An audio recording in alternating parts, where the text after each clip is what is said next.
Hello students, मैं doctor Nidhi Yadav SPC government college Ajmer political science department से BA part 2 और honours part 2 के विद्यार्थियों के लिए भारतीय राजनीतिक व्यवस्था का जो आप लोगों का पेपर है उसमें आज की क्लास में हम नया टॉपिक प्रारंभ करेंगे। मौलिक अधिकार, जिसे हम फंडामेंटल राइट्स के नाम से जानते हैं। बच्चों, इस क्लास तक आप यह तो समझ ही गए होंगे कि संविधान के भाग के रूप में मौलिक अधिकारों का बहुत अधिक महत्व है और ये जो मौलिक अधिकार संविधान के द्वारा हमें मिले हैं, ये प्रजातंत्र के आधार स्तंभ है। ये अधिकार इस प्रकार की परिस्थितियों का निर्माण करते हैं जिससे जो बहुमत है, जो प्रजातंत्र का आधार है बहुमत, उसकी इच्छा क्रियान्वित होती है। इसलिए प्रत्येक व्यक्ति की शारीरिक, मानसिक और नैतिक सुरक्षा उसको प्रदान हो और उसको आधारभूत स्वतंत्रताएं प्राप्त हों। यह मौलिक अधिकारों के रूप में ही हम इनको सुरक्षित मान सकते हैं। एक विचारक जीएन जोशी ने इस संबंध में बहुत ही अच्छा लिखा है कि एक स्वतंत्र प्रजातंत्रात्मक देश में मौलिक अधिकार सामाजिक, धार्मिक और नागरिक जीवन के उपयोग के एकमात्र साधन है। इन अधिकारों के बिना प्रजातंत्रात्मक सिद्धांत लागू नहीं हो सकते।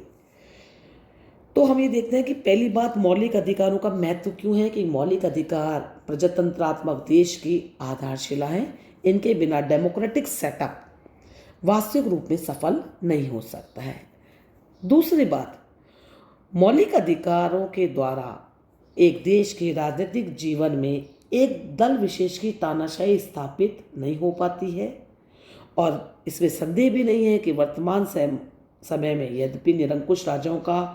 भय समाप्त हो गया है, लेकिन प्रजातंत्रात्मक राज्यों में बहुमत की तानाशाही का भय अभी भी बना हुआ है। तो मौलिक अधिकार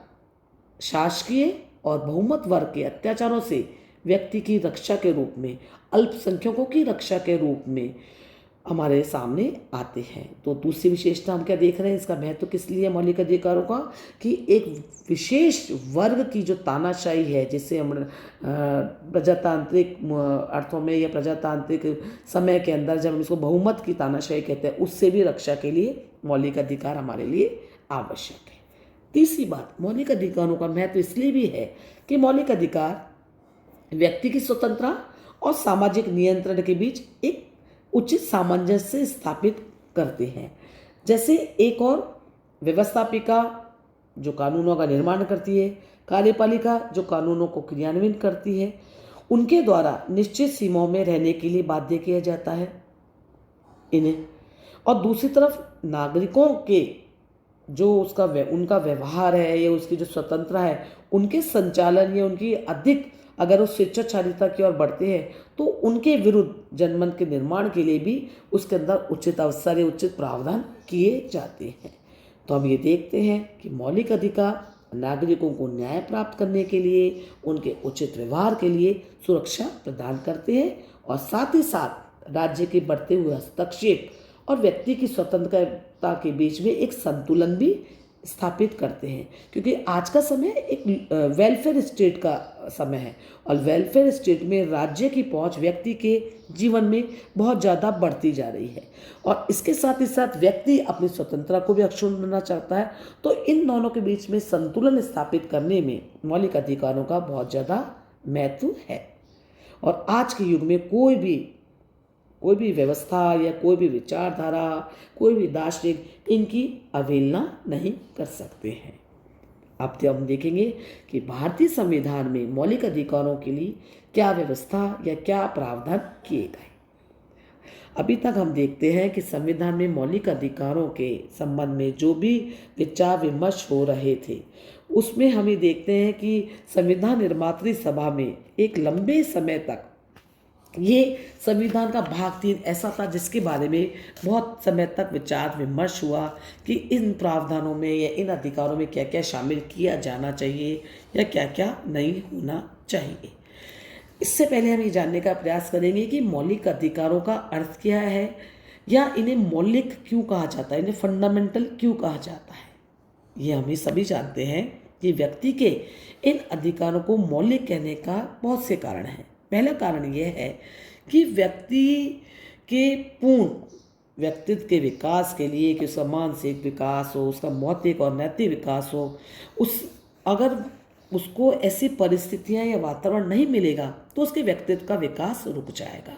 इसलिए लोकतंत्रात्मक देश में प्रत्येक नागरिक को बिना किसी भेदभाव के मौलिक अधिकार प्रदान किए जाते हैं। तो पहला हमने देख लिया कि मौलिक सभी नागरिकों को बिना किसी भेदभाव के अपने व्यक्तित्व के विकास के जो अवसर मिलते हैं, इसके कारण इन्हें मौलिक कहा जाता है। दूसरी बात कि इन अधिकारों को मौलिक विधि अर्थात संविधान में स्थान दिया गया है और साधारणतया मात्र संवैधानिक संशोधन की प्रक्रिया के अलावा इनमें किसी से कोई परिवर्तन नहीं किया जा सकता है। तो हमने देखा कि मौलिक अधिकार की मुख्य विशेषता ही है कि भारत राज्य के द्वारा जो भी कोई विधेयक पारित की जाते हैं वो उनमें सबसे ऊपर है। तीसरी बात इनको मौलिक कहने का कारण यह है कि मौलिक अधिकार साधारणतया अउल्लंघनीय है, अर्थात व्यवस्थापिका, कार्यपालिका या बहुमत दल के द्वारा उनका अतिक्रमण नहीं किया जा सकता है। चौथी बात, मौलिक अधिकार न्याय योग्य है, अर्थात न्यायपालिका इन अधिकारों की रक्षा के लिए सभी आवश्यक कदम उठा सकती है। जब भी नागरिकों को लगता है कि शासक बहुमत दल, शासक व राज्य के द्वारा उनके अधिकारों का अधिग्रहण किया जा रहा है या उसमें कुछ ऐसे प्रयास किए जा रहे हैं जिससे उनको कुचलने का प्रयास किया जा रहा है, तो ऐसे नागरिक न्यायपालिका की शरण में जा सकते हैं। तो हम ये कह सकते हैं कि मौलिक अधिकार वे अधिकार हैं जो जीवन के मौलिक तथा अनिवार्य होने के कारण नागरिकों को संविधान के द्वारा प्रदान किए जाते हैं और इन प्रदान तो संविधान के द्वारा की गए और इन अधिकारों में राज्य के द्वारा हस्तक्षेप नहीं किया जा सकता, इसलिए ये मौलिक अधिकार कहलाते हैं। भारतीय संविधान के भाग 3 में मौलिक अधिकारों की विस्तृत घोषणा की गई है। भारतीय नागरिकों को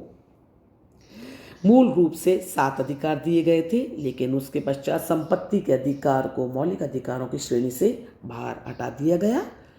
तो उसके बाद जो अधिकार भारतीय नागरिकों को फंडामेंटल राइट्स के रूप में प्राप्त हैं, जिन्हें हम कहते हैं right to equality, right to freedom, rights against exploitation, right to freedom of religion, right to culture and education and right to constitutional remedies. तो ये जो आखिरी छठा अधिकार आता है जिसको हम कॉन्स्टिट्यूशनल रेमेडीज के नाम से या संवैधानिक उपचारों के अधिकार के नाम से जानते हैं, इसके अंतर्गत जितने भी अधिकार ऊपर से स्वतंत्रता का अधिकार, समानता का अधिकार, एक्सप्लॉयटेशन के विरुद्ध जो अधिकार है कि उनसे किसी के साथ में उनको धर्म और संस्कृति का जो अधिकार है, शिक्षा और संस्कृति को बनाए रखने का जो अधिकार है, इन सब अधिकारों की जो सुरक्षा की गारंटी है संविधान के द्वारा, वह इस अंतिम अधिकार में निहित की गई है। तो आज की क्लास में बच्चों आप ये समझने का प्रयास करें मौलिक अधिकार का महत्व क्या है, मौलिक अधिकारों को मौलिक क्यों कहा जाता है, ये आज की क्लास में आप लोगों के लिए समझना पर्याप्त है। यह एक विस्तृत टॉपिक है। आगे की क्लास में हम इसी बात को आगे बढ़ाएंगे और हम ये जानने का प्रयास करेंगे कि भारतीय संविधान में जो मौलिक अधिकार हैं या जो अधिकार पत्र है उसकी क्या विशेषता है और दूसरे देशों से भारत में जो मौलिक अधिकार हैं वो किस प्रकार से अलग प्रकार की विशेषताएं लिए हुए हैं। तो बच्चों आगे की क्लास में हम ये जानने का प्रयास करेंगे कि मौलिक अधिकार क्या हैं, मौलिक अधिकारों के प्रावधान क्या हैं, मौलिक अधिकारों के साथ साथ कहाँ तक उनकी सीमाएं सुनिश्चित की गई है। तो भारतीय संविधान का जो भाग 3 है मौलिक अधिकारों का, ये विस्तृत हमारा सबसे अध्याय इसलिए ही बन गया है क्योंकि संविधान निर्माती सभा जब भारत के नागरिकों के लिए मौलिक अधिकारों पर चर्चा कर रही थी तो अलग अलग तरह के विचार हमारे सामने आ रहे थे और ये सोचा जा रहा था कि जो भारत एक इतने उपनिवेश शासन से इतने लंबे संघर्ष के बाद, इतने ब्रिटिश शासन के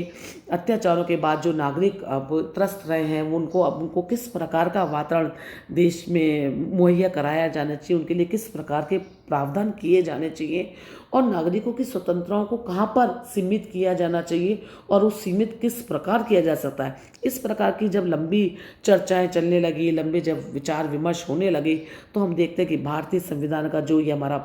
भाग 3 है यह एक विस्तृत अवधारणा के रूप में हमारे सामने आता है, इसलिए हम इसको धीरे धीरे आराम से समझने का प्रयास करेंगे। और इन कक्षाओं में बच्चों अगर आप इस टॉपिक्स को अच्छे से समझ लेते हैं, पढ़ लेते हैं, तो आपके लिए आगामी कक्षाओं में बहुत आपको आसानी रहेगी अपने पढ़ करने में। और इसके संबंध में जो भी PDF है वो आपको साथ ही साथ उपलब्ध करा दी जाएगी। धन्यवाद बच्चों।